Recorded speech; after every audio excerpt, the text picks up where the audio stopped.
যে বলি আলহামদুলিল্লাহ। বেশি জোরে বলার দরকার নেই, আবার যেতেও পারে। হ্যাঁ, বসেন। এই চান্স অন্ধকারে কিছু লোক চলে গেছে, মানে আল্লাহ দেখে নাই। বাদশাহ এরকম, আল্লাহ মনে হয় দেখে নাই নাকি? বসেন। আমি দেখি নাই, তোর সমস্যা তো না, কিন্তু দেখছেন কে? বসেন। দোয়াটা করে যাবো না, আমরা দোয়া করবো। মুগ্ধ আবু সাঈদ, এদের জন্য দোয়ার দরকার আছে না নাই বলেন? দোয়া করা দরকার। মুখটা পেতে দিল কেমনে দেখেন না? দোয়া করতে গিয়ে মনে হবেন কেন? বসেন। ইবাদত কবুল অন্তরায় হলো কয়টা কাজ? এক নাম্বার কি করা? মুনাফিকি করা। নাম্বার 2 হলো নামাজ অলসতা করা। ফজরের আযান হয়ে যায়, মসজিদ ভরা। এটা উচিত ছিল জোহরের মুসল্লির চাইতে ফজরের মুসল্লি কম হওয়ার কথা না বেশি হওয়ার কথা? জোহরে কর্মস্থলে চলে যায়, ব্যবসার জায়গায় চলে যায়, মসজিদটা মুসল্লি কম হবে, এটাই স্বাভাবিক। কিন্তু ফজরের সময়টা এমন একটা নামাজ, যেই নামাজে প্রমাণ হয়ে যায় এই গ্রামের মানুষ প্রকৃত নামাজি কিনা। ফজরের মুসল্লি যে গ্রামে বেশি, সেই গ্রাম হবে 1 নাম্বার গ্রাম, ঠিক কিনা? আমরা এই গ্রামকে কয় নাম্বার গ্রাম দেখতে চাই? আপনার গ্রামকে কয় নাম্বার গ্রাম দেখতে চান? কোন ওয়াক্তের মুসল্লি বেশি হওয়া দরকার? কোন ওয়াক্তের মুসল্লি বেশি হওয়া দরকার? মুনাফিক জোহর পরে, আসর পরে, মাগরিব পরে, মুনাফিক ইশার নামাজ আর ফজর নামাজ পড়তে পারে না। কথা ক্লিয়ার? যার ফজর শেষ, ওর মধ্যে কিসের গন্ধ আছে? কিসের গন্ধ আছে বলেন? মুনাফিকের। কথাগুলো মনে হয় কষ্ট হচ্ছে আপনাদের। হুজুর এরকম করে ঘুরে বেড়ে কথা বলতেছেন, কষ্ট হচ্ছে নাকি আপনাদের? জি আল্লাহ, আমরা ফজর নামাজ কেউ কাজা করবো, নামাজে যারা আলস্য করবে তার দোয়া কবুল করবেন না কে? আল্লাহ নিজে বলছেন, যারা পারেন ঠোঁট মিলিয়ে বলুন, খুব কমন সূরা, কমন আয়াত, ফাওয়াইলুল লিল মুসাল্লিন আল্লাযীনা হুম আন সালাতিহিম সাহুন আল্লাযীনা হুম ইউরাউনা ওয়া ইয়ামনাউনাল মাউন। ধ্বংস তাদের জন্য যারা লোক দেখানো নামাজ পড়ে, যারা নামাজ অলসতা করে, তাদের জন্য ধ্বংস হোক। অর্থাৎ তাদের দোয়া কবুল হবে কবুল হবে না। ইবাদত কবুলে 10টা অন্তরায়ের মধ্যে 2টা শেষ করলাম শর্ট করে। নাম্বার 3 হলো আল্লাহ এবং রাসূলের চরম অবাধ্যতা এবং সীমা লঙ্ঘন যারা করবে। আল্লাহ রাব্বুল আলামিন সূরা নিসা, আল্লাহ রাব্বুল আলামিন 14 নম্বর আয়াত, আমি তেলাওয়াত আজকে শুরু করেছি, কেবল আয়াতগুলো মিলায়ে নিচ্ছি, একটু মনোযোগ দিয়ে শুনবেন। শুনে আমি আপনাকে শোনাচ্ছি না কথাগুলো। এখন কি নির্দিষ্ট জায়গায় কথা থাকে না গোটা দুনিয়ায় চলে যায়? গোটা দুনিয়ায় চলে যায়। প্রত্যেকটা জায়গায় দ্বীনের আলোচনা, লোক যতই হোক না কেন, যত কম বেশি হোক না কেন, দ্বীনের আলোচনা সব জায়গায় একরকম ভাবেই বলতে হবে, যেমন করে আল্লাহ তাআলা বলতে বলেছেন। মনোযোগ দিয়ে কথাগুলো শুনুন। আপনি শ্রোতা, আপনাকে শোনাটা আপনার ইমানি দায়িত্ব, আপনার ইবাদত এটা। আল্লাহ রাব্বুল আলামিন বলেন, وَمَن يَعْصِ اللَّهَ وَرَسُولَهُ وَيَتَعَدَّ حُدُودَهُ يُدْخِلْهُ نَارًا خَالِدًا فِيهَا وَلَهُمْ عَذَابٌ مُهِينٌ। জোরে বলুন আল্লাহু আকবার।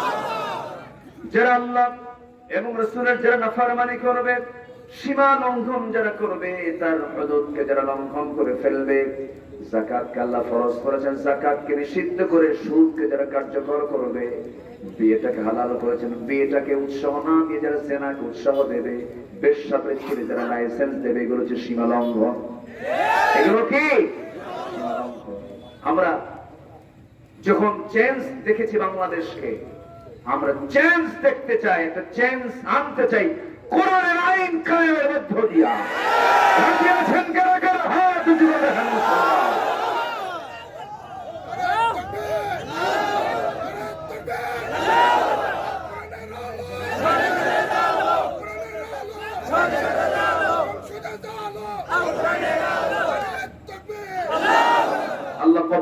জোরে বলি আমিন। তাহলে আল্লাহ এবং রাসূলের চরম অবাধ্যতা এবং সীমালঙ্ঘন যার মধ্যে থাকবে তার কোন ইবাদত কবুল হবে না। নাম্বার 4, আল্লাহর সাথে শিরিক করা। শিরিক আছে কিনা? আজকের সমাজে শিরিক আছে না নাই? শনিবারে বাঁশ কাটা যাবে না,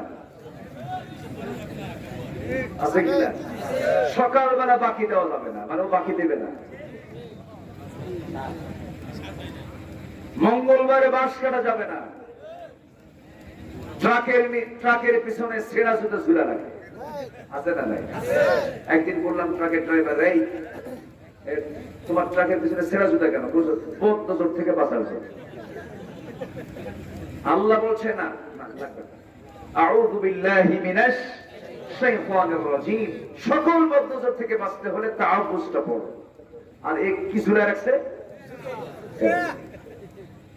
এগুলো শিরক। এগুলো কি বলেন? বাচ্চা হয় না। অমুক পুকুরের পানি খাইলে বাচ্চা হয়, গাছের পাতা খাইলে বাচ্চা হয়, আছে কিনা? আছে কিনা? এগুলো কি? অমুক দরবারে গিয়া যাও, একটু মান্নত করে আসো বাবার নামে। কার নামে? এগুলো তো নাই মনে হয় নাকি? আছে? এগুলো কি? আসতে কবেন এগুলো কি?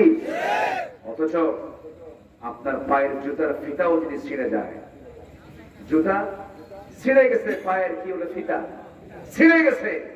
মুচির কাছে আগে না বলে আগে বলবেন কার কাছে? বলবেন ইন্না লিল্লাহ, আল্লাহ আমি জুতার ফিতা হারায় ফেলছি, ছিঁড়ে গেছে, আল্লাহ ব্যবস্থা করে দাও। আল্লাহু আকবার। কোন কিছু চাইতে গিয়ে আল্লাহ ছাড়া অন্য কাউকে বললি বেজার হকে। পৃথিবীতে আপনি আব্বাকে বারবার আব্বা বলবেন, বেজার হয়, এতটা কিস কেন? ঠিক কিনা? আপনি নেতাকে বারবার নেতা বলে ডাক দিবেন, বিরক্ত হয়ে শেষ হয়ে যায়। কিন্তু একজন আমার ডাকে বিরক্ত হন না, যত টাকা হয় তত খুশি হন। তিনি কে? আল্লাহ। আল্লাহ, তিনি খুশি হন। শিরিক মানে হচ্ছে আল্লাহকে মাইনাস করা। শিরিক মানে কি? আল্লাহকে মাইনাস করা, আল্লাহকে বাদ দিয়ে অন্য কাউকে ডাকা, অন্য কাউকে ইলাহ মনে করা, অন্য কাউকে মানে ত্রাণকর্তা মনে করা, এটি হচ্ছে শিরিক। অর্থাৎ আল্লাহকে মাইনাস করা। আরেকটা হলো রাষ্ট্র পরিচালনা করতে নিয়ে আল্লাহর আইনকে বাদ দিয়ে অন্য কোন আইনকে কার্যকর করা। এটাও কি?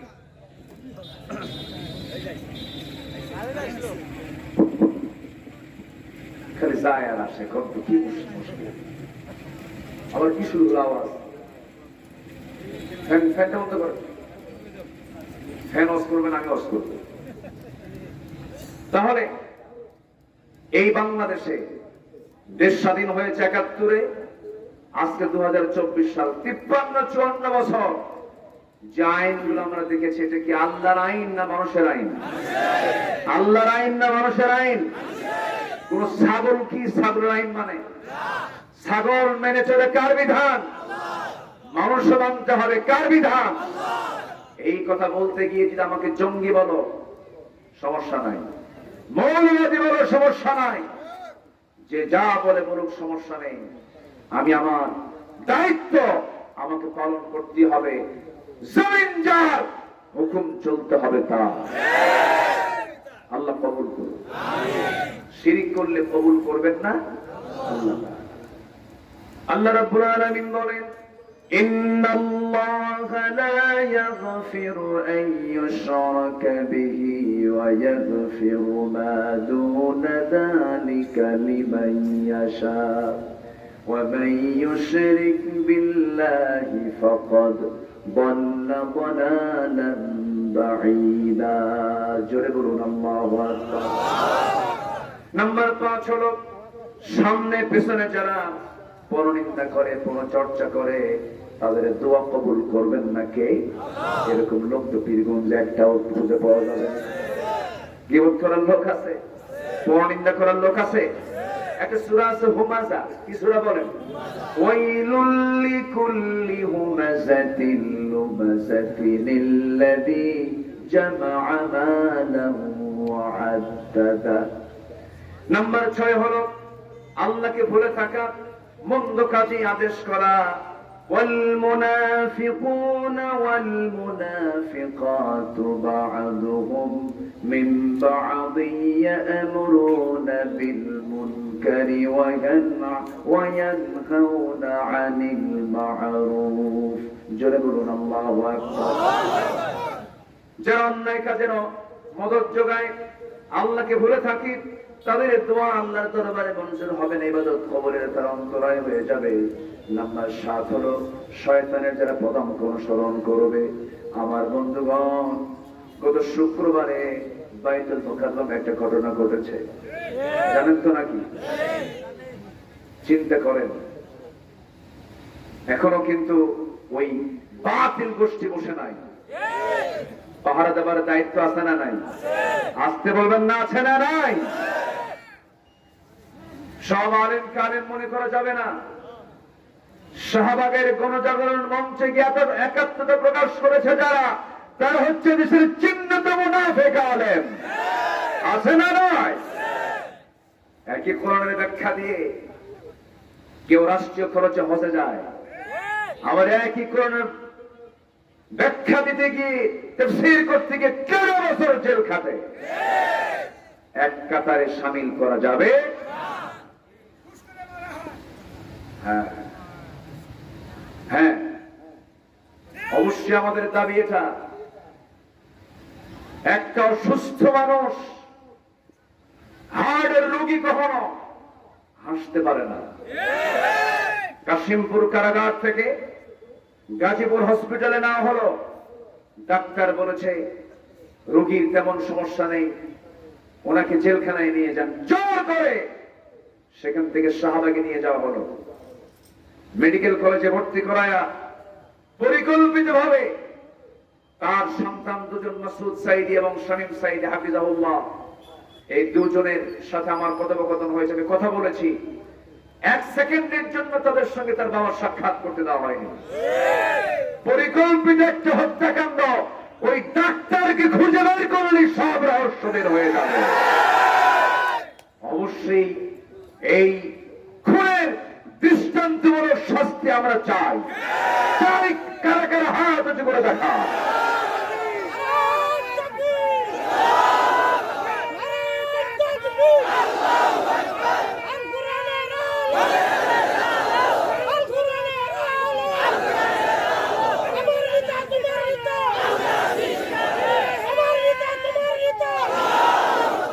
আল্লাহ কবুল করুন, জোরে বলে আমিন। আমার নবীর সাথে বেলাল রাদিয়াল্লাহু ঘোরাফেরা করে মক্কায়।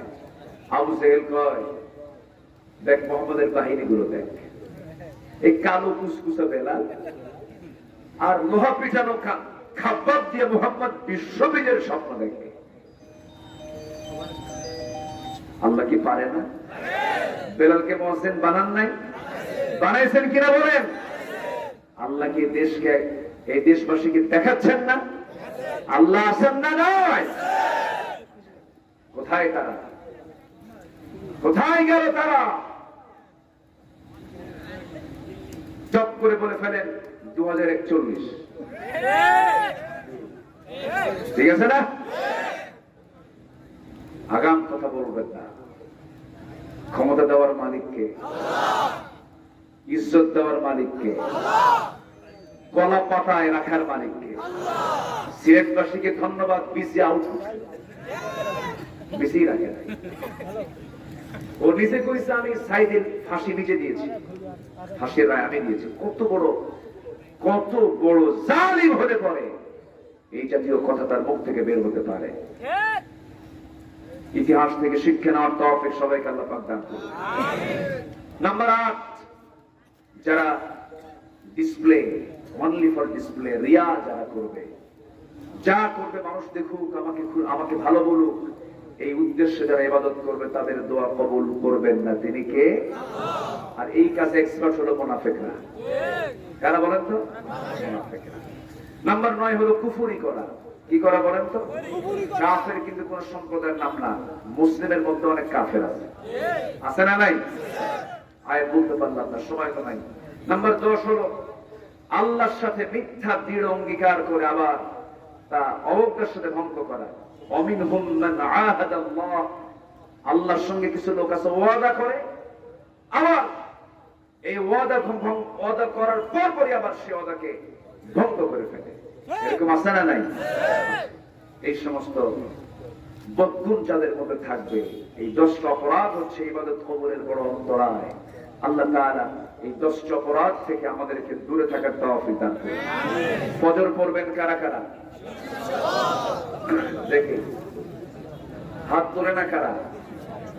যারা তুলবেন না ভাববেন যে আপনি আবু জেহেল।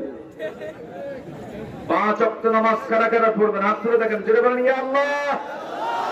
আমাকে ফজর, যোহর, আসর, মাগরিব, ইশা 5 ওয়াক্ত সালাত আদায় করার তৌফিক তুমি আল্লাহ দিয়ে দাও।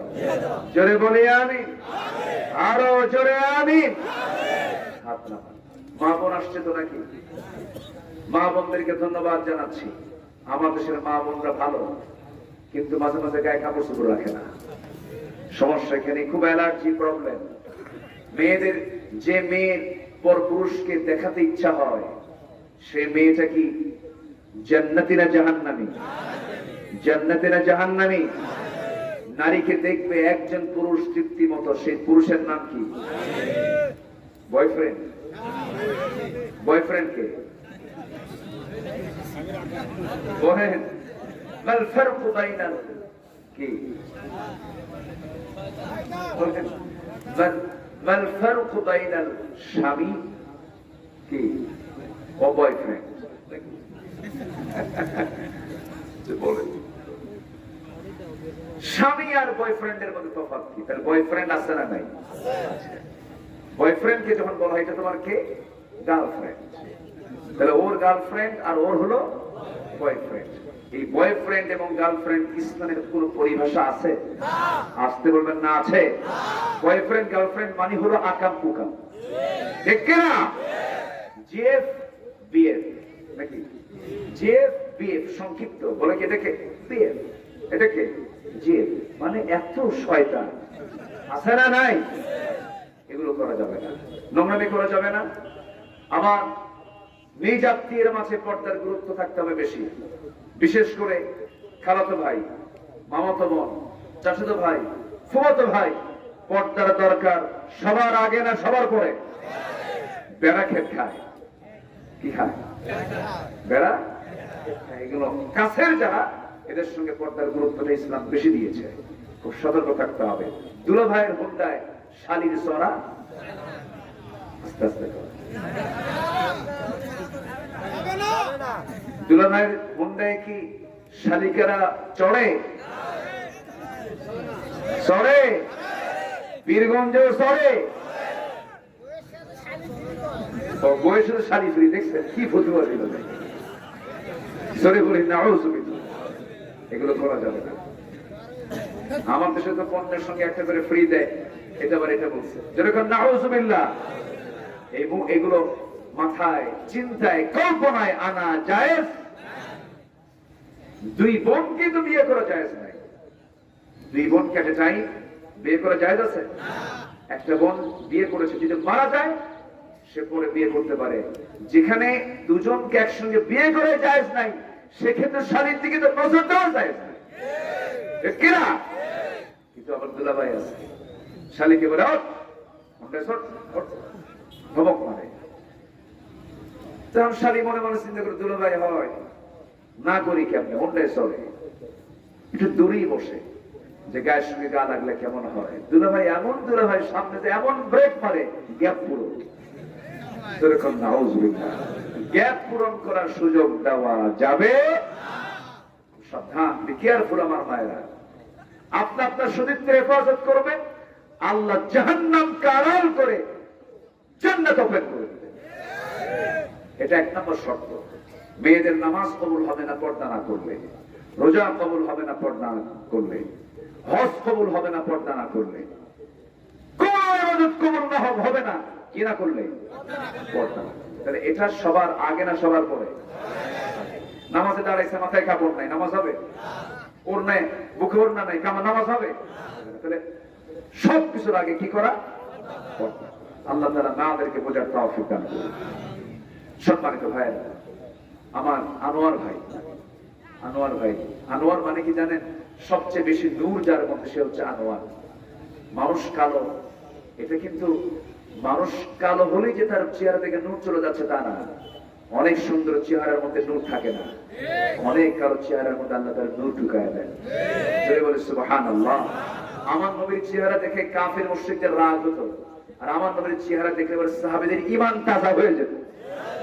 একই চোখ, কিন্তু আবু জেরের চোখে খারাপ লাগতো আর আবু বকরের চোখে ভালো লাগতো। আমার আনোয়ার ভাই খুব হাসি খুশি মানুষ, অনেক বড় খেদমতে তিনি আছেন। আল্লাহ তাআলা তুমি তার খেদমতকে কবুল করো। আর আমার চেয়ারম্যানকে আমরা বলে দিয়েছি, কিন্তু দাড়ি কাটলে কিন্তু খবর আছে, দাড়ি রাখতে হবে।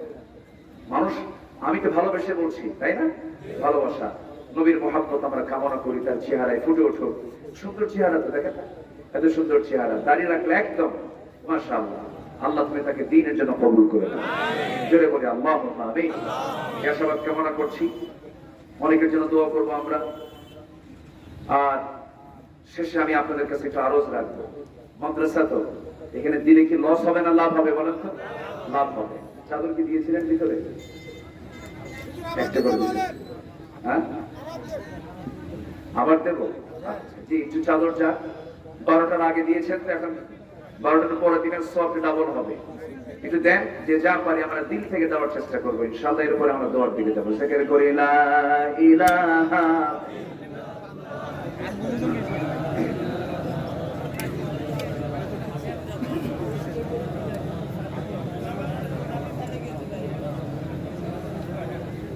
ছাত্ররা একটু যাও।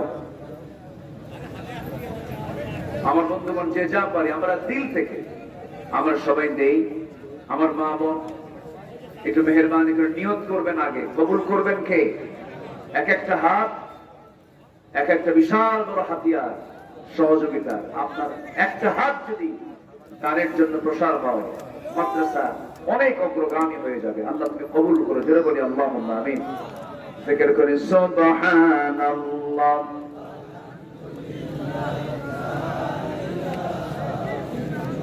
আর জোরে লা ইলাহা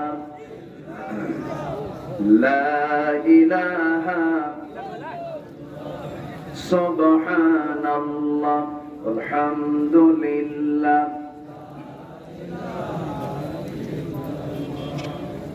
লা ইলাহা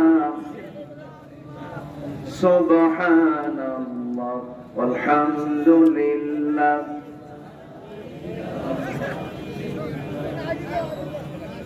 হ্যাঁ, কেউ যাবেন না, আমরা বসে অনেক রাত হয়েছে, আমি বুঝি অনেকের কষ্ট হচ্ছে, প্রচন্ড ঘামে ঘামতেছেন। দেখেন নাই যে মুরব্বী দাঁড়ায় আছে, সামনেও বেজা পিছনেও বেজা, সব কর্মার প্রতি মনি বসে আছেন। আল্লাহ তুমি সবার এই অংশগ্রহণকে তুমি আল্লাহ কবুল করো। জোরে বলি আমিন। সবাই নামাজের মতো করে বসি, নামাজের মতো করে যে যা পারি দেই, এবং দেওয়ার পর আল্লাহর কাছে বলবো, আল্লাহ তোমাকে দিলাম, তুমি এখন আমারে দাও। আমরা আল্লাহর কাছে বলবো। আসুন আমরা দোয়া করি। আমরা চাইবো কার কাছে? আল্লাহর কাছে। সবাই বলে সুবহানাকা আল্লাহুম্মা ওয়া বিহামদিকা আশহাদু আল্লা ইলাহা ইল্লা আনতা আস্তাগফিরুকা ওয়া আতুবু ইলাইকা। চিৎকার মেরে বলি, আল্লাহ আমার জীবনে সগীরা কবিরা সব গুনাহ তুমি আল্লাহ মাফ করে দাও। জোরে বলি ইয়া রাব্বাল আলামিন।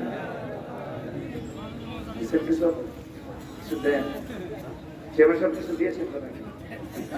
ও, আমাদের চেয়ারম্যান সাহেব যা সমস্যা আছে উনি সলভ করে দেবেন ইনশাআল্লাহ। আজ কিছু পরে কিছু একটা ঘোষণা দেন, কি মনে করেন আপনারা? বিশাল সাহেব যে উনি দিয়েছেন কিছু টাকা, আল্লাহ কবুল করুন, এখানে মঞ্জুর করে আব্বা আম্মাকে মাফ করে দেবেন। জি জি, আমার চেয়ারম্যান মহোদয় তিনি 15,000 বলেছেন, 20 হলে ভালো হয়, যে 20,000 টাকা। জোরে বলে মারহাবা। এটার কাজে উনি 20,000 টাকা দিতে চেয়েছেন। আল্লাহ তুমি তার খেদমতকে কবুল করো, নেক নিয়ত মঞ্জুর করো, আব্বা আম্মাকে মাফ করো। পরিবারকে দ্বীনের জন্য কবুল করে নাও আল্লাহ, তুমি তাকে দ্বীনের পথের সৈনিক বানিয়ে দাও। ছেড়ে বলি আল্লাহুম্মা আমিন। জি, আসুন আমরা এখন আল্লাহর কাছে চাবো আল্লাহ যেন আমাদেরকে মাফ করে দেন। জি, ব্যাগগুলো ছাত্রই করে গেছে না, আপনি দোয়া করুন। আল্লাহুম্মা আমিন।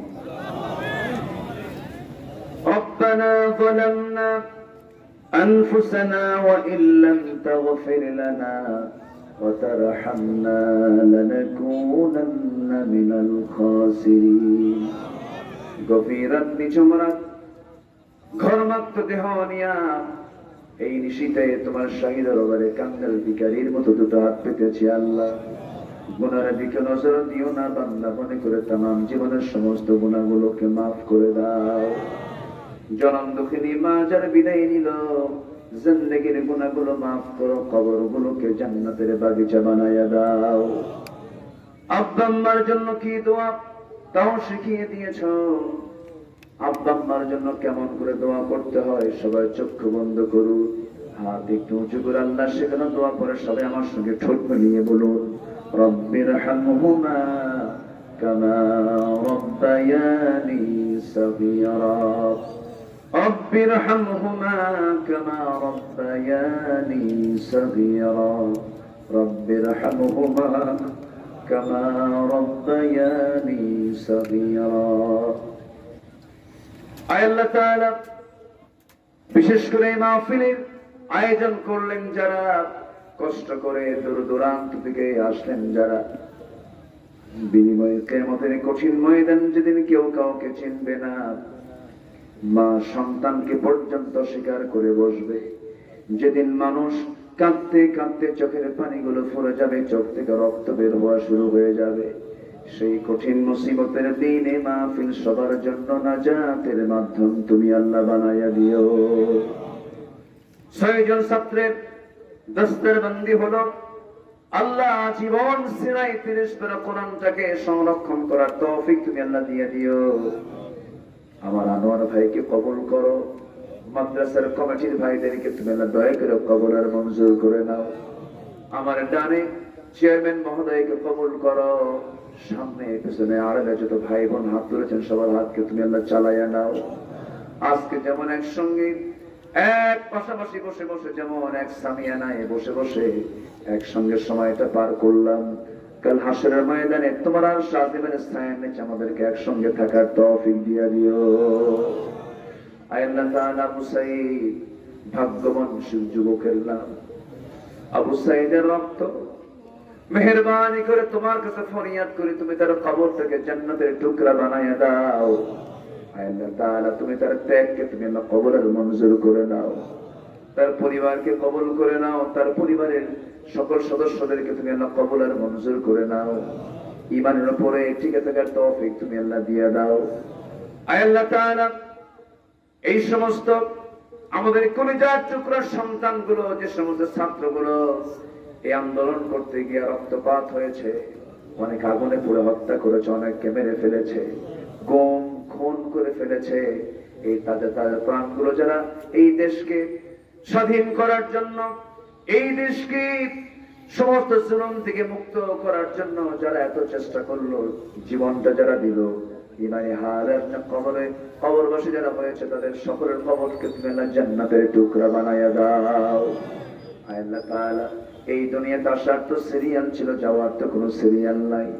ডান হাতে আমলনামা না আসা পর্যন্ত মরণ দিও না। যেদিন মরে যাব জান মেরে ঘর থেকে বের করে দেবে, জীবনের শেষ গোসল হয়ে যাবে, মরা মুখ সব দেখে দেখে চলে যাবে, কবরে শোয়া দেবে, বাঁশ চাপা দেবে, মাটি চাপা দেবে, ওই যে বিদায় দিয়ে দেবে, আর কোনদিন খোঁজ নিতে যাবে না। আল্লাহ এই বৃষ্টির দিনে কবরে রেখে আসবে, পানিটা কবরে ভেসে উঠবে, পানি দিয়ে কবরটা পুরা হয়ে যাবে। শীতের দিন ঠান্ডা, কেমন করে সময় কাটবে আল্লাহ। ও আল্লাহ, যেদিন মরে যাব টান মেরে ঘর থেকে বের করে দিয়া, জীবনের শেষ গোসল করে দিয়া, কবরের দিকে নিয়ে চলে যাবে, শোয়া দেবে, বাঁশ চাপা দেবে, মাটি চাপা দেবে। 24 ঘন্টা যাবে না, মাথার চুলগুলো কষে কষে পড়বে। 3 দিন যাবে না, চামড়াগুলো গলে গলে পোকার পেটের খাবার হয়ে যাবে। 7 দিনের ব্যবধানে পেটের নাড়িগুলি সব চোখ মুখ কান্নাটা বের হবে। মাত্র 3টা মাস কবর খনন করে যদি দেখা হয়, কয়েকটা হাড় ছাড়া আমার কোন অস্তিত্ব আর কবরে থাকবে না রে। সে অন্তিম সময়ে যখন চলে আসবে রে, জামানে জারি করে দিও লা ইলাহা ইল্লাল্লাহ মুহাম্মাদুর রাসূলুল্লাহ। আসসালামু আলাইকুম ওয়া রাহমাতুল্লাহি ওয়া বারাকাতুহু।